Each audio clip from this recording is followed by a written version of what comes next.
بسم اللہ الرحمن الرحیم، اللہ کے نام سے جو رحمان اور رحیم ہے۔ یا ایھا الذین آمنوا لا تقولوا راعنا وقولوا انظرنا واسمعوا وللکافرین عذاب علیم۔ اے لوگو جو ایمان لائے ہو، رائنا نہ کہا کرو بلکہ انظر نہ کہو اور توجہ سے بات کو سنو، یہ کافر تو عذاب علیم کے مستحق ہیں۔ اے لوگو جو ایمان لائے ہو۔ اس رکوع اور اس کے بعد والے رکوع میں نبی صلی اللہ علیہ وسلم کی پیروی اختیار کرنے والوں کو ان شرارتوں سے خبردار کیا گیا ہے جو اسلام اور اسلامی جماعت کے خلاف یہودیوں کی طرف سے کی جا رہی تھی۔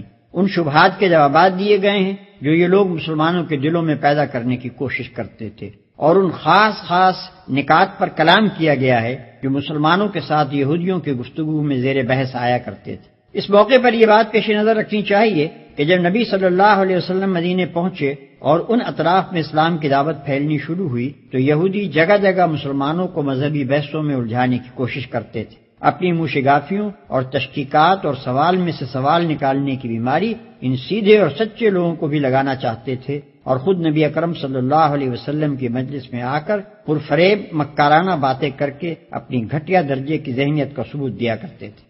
توجہ سے بات کو سنو۔ یہودی جب حضرت صلی اللہ علیہ وسلم کی مجلس میں آتے تو اپنے سلام اور کلام میں ہر ممکن طریقے سے اپنے دل کا بخار نکالنے کی کوشش کرتے تھے۔ زبانی الفاظ بولتے، زور سے کچھ کہتے اور زیر لب کچھ اور کہہ دیتے، اور ظاہری ادب آداب برقرار رکھتے ہوئے در پردہ آپ کی توہین کرنے میں کوئی دقیقہ اٹھا نہ رکھتے تھے۔ قرآن میں آگے چل کر اس کی متعدد مثالیں بیان کی گئی ہیں۔ یہاں جس خاص لفظ کے استعمال سے مسلمانوں کو روکا گیا ہے یہ ایک زبانی لفظ تھا۔ جب حضرت صلی اللہ علیہ وسلم کی گفتگو کے دوران میں یہودیوں کو کبھی یہ کہنے کی ضرورت پیش آتی کہ ٹھہریے ذرا ہمیں یہ بات سمجھ لینے دیجیے تو وہ راعنا کہتے۔ اس لفظ کا ظاہری مفہوم تو یہ تھا کہ ذرا ہماری رعایت کیجیے یا ہماری بات سن لیجیے، مگر اس میں کئی احتمالات اور بھی تھے۔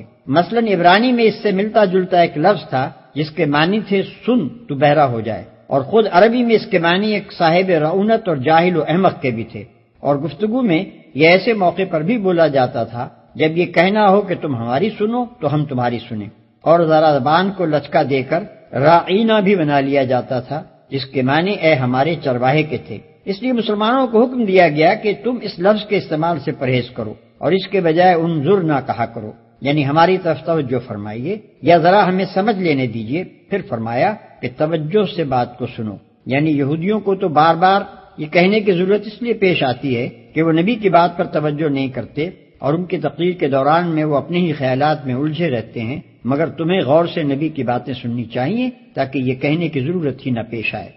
ما يود الذين كفروا من أهل الكتاب ولا المشركين أن ينزل عليكم من خير من ربكم والله يختص برحمته من يشاء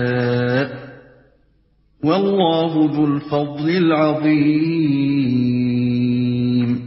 یہ لوگ جنہوں نے دعوت حق کو قبول کرنے سے انکار کر دیا ہے، خواہ اہل کتاب میں سے ہوں یا مشرک ہوں، ہرگز یہ پسند نہیں کرتے کہ تمہارے رب کی طرف سے تم پر کوئی بھلائی نازل ہو، مگر اللہ جس کو چاہتا ہے اپنی رحمت کے لیے چن لیتا ہے، اور وہ بڑا فضل فرمانے والا ہے۔